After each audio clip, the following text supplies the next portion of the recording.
Good morning.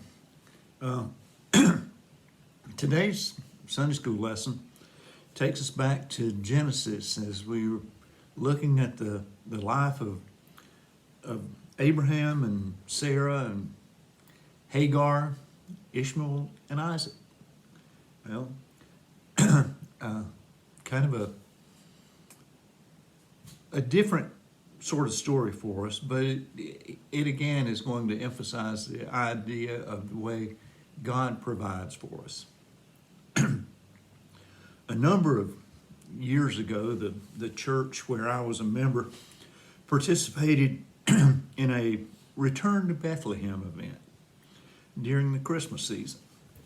We had all donned our costumes and were gathering in the gym for a prayer before we headed outside to our stations when two of my elderly, a term I hesitate to use because when I was young I thought anyone over 60 was ancient, but I've changed my mind a little about that. Anyway, two of my friends who were considerably older than I approached our group, and I quickly said, "My goodness, it's great to see that Abraham and Sarah could join us." And the label stuck. A few weeks ago, I attended their 75th wedding anniversary and told them how much I appreciated the opportunity to celebrate with them. I also told them that I was somewhat relieved that the celebration did not also include a birth announcement. Well, for some reason, they have remained friends with me through the years. And last week, when I went over to celebrate Abraham's 100th birthday in the nursing home where he now resides, he took me aside and said they were really comfortable in their new environment. And he thought their room was probably big enough for a crib if they ever needed one. Well, we've all heard the old saying that laughter is the best medicine, and we've probably experienced the truth of these words.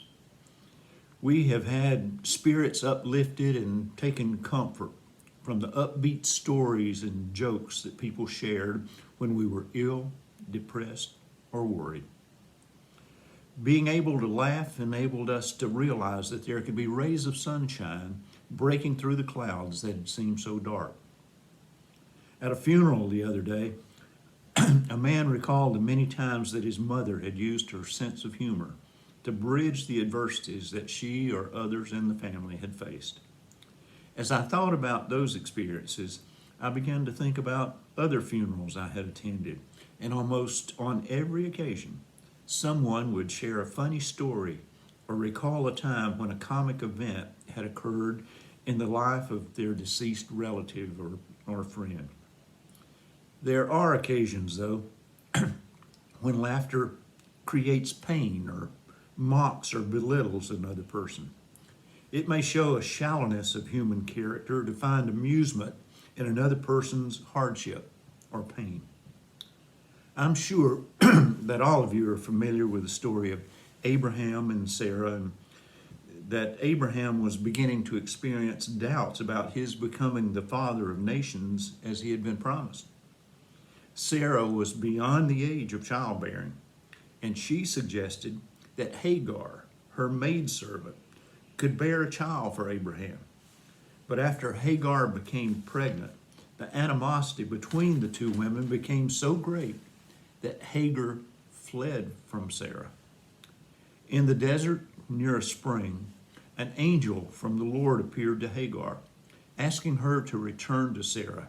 And the angel promised that her son Ishmael would be the father to numerous descendants.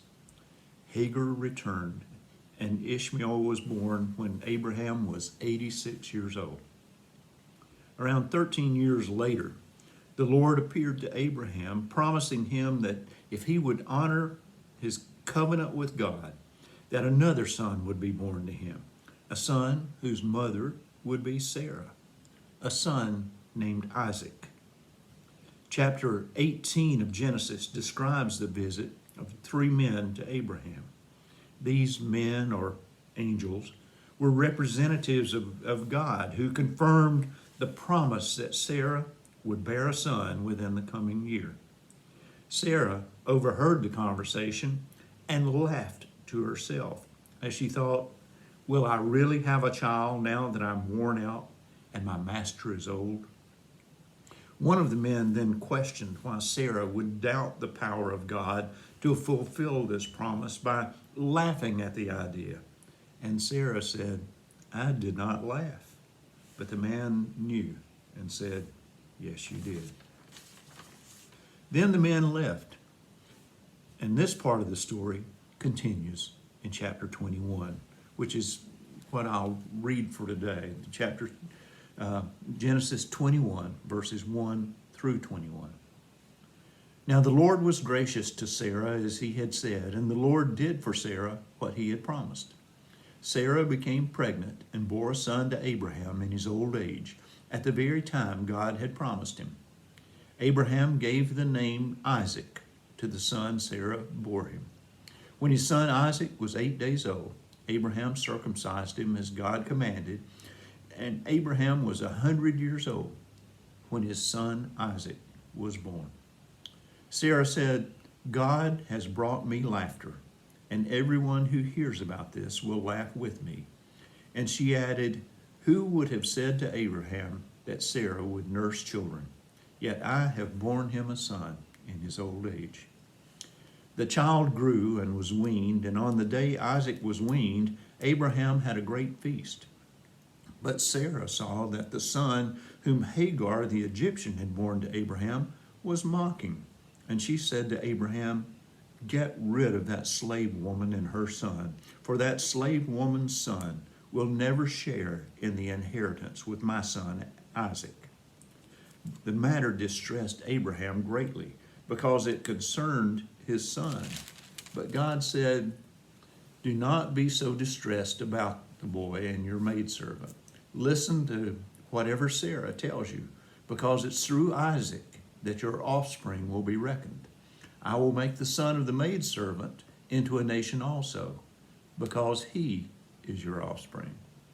Early the next morning, Abraham took some food and a skin of water and gave them to Hagar. He set them on her shoulders and then sent her off with the boy. She went on her way and wandered in the desert of Beersheba. When the water in the skin was gone, she put the boy under one of the bushes.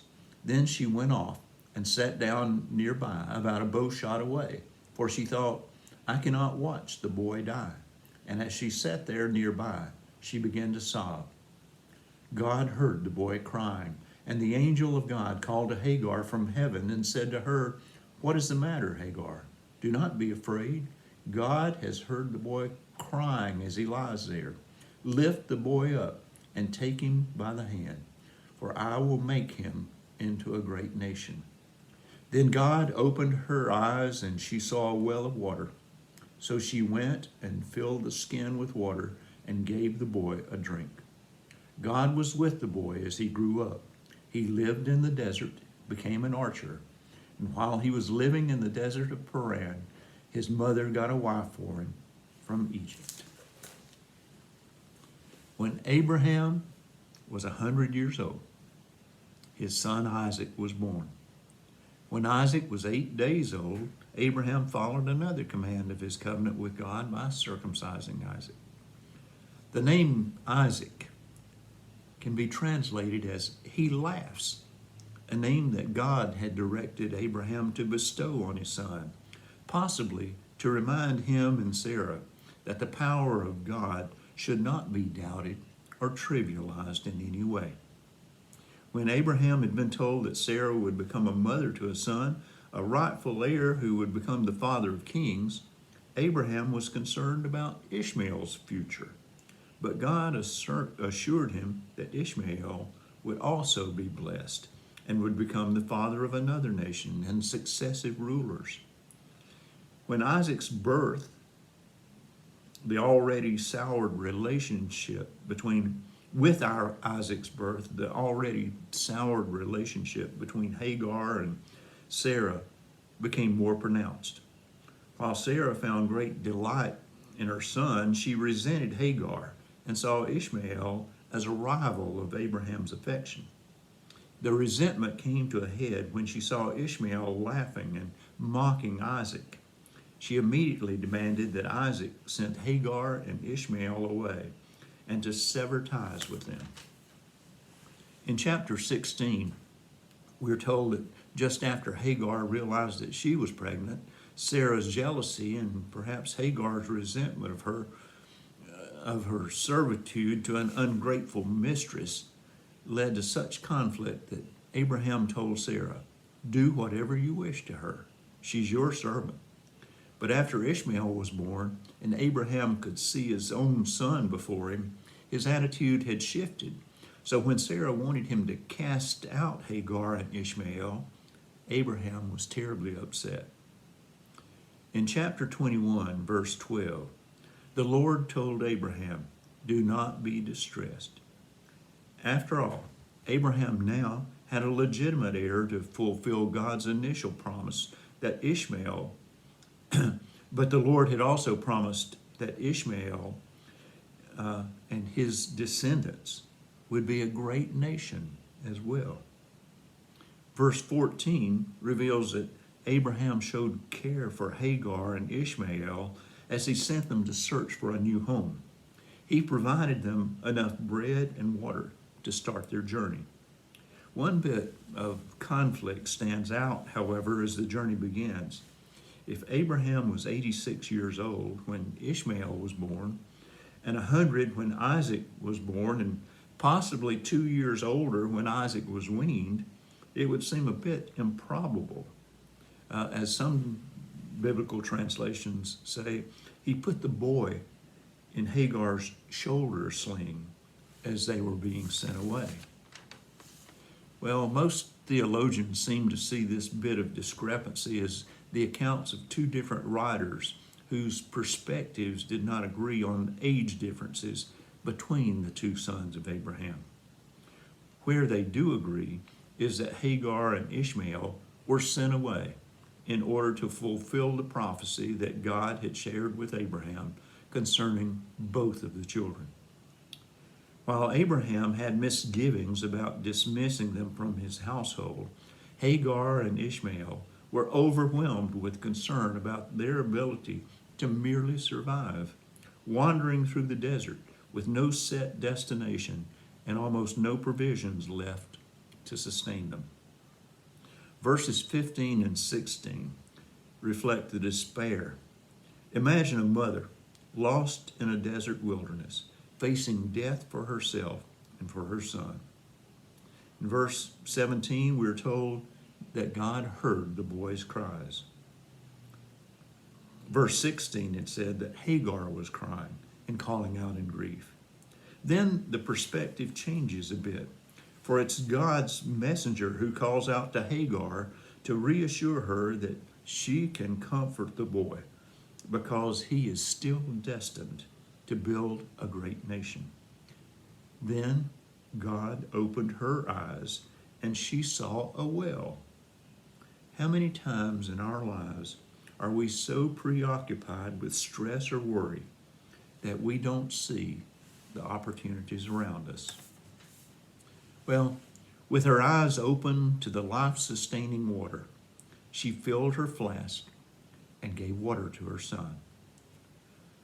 While we hear little more about Ishmael, we know that God was with the boy as he grew up.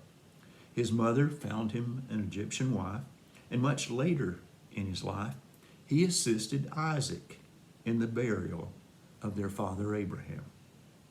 We also are told that Ishmael was the father to 12 sons who were tribal rulers, fulfilling the prophecy that had been shared with Abraham and Hagar. God had continued to provide, and he continues today to provide for each of us as we attempt to follow Jesus and share love and concern for others along our way. Let's pray together. Dear God, thank you for the compassion you have for us. Please open our eyes to appreciate all that you provide and guide us to encourage those whose hopes may have dimmed. Amen.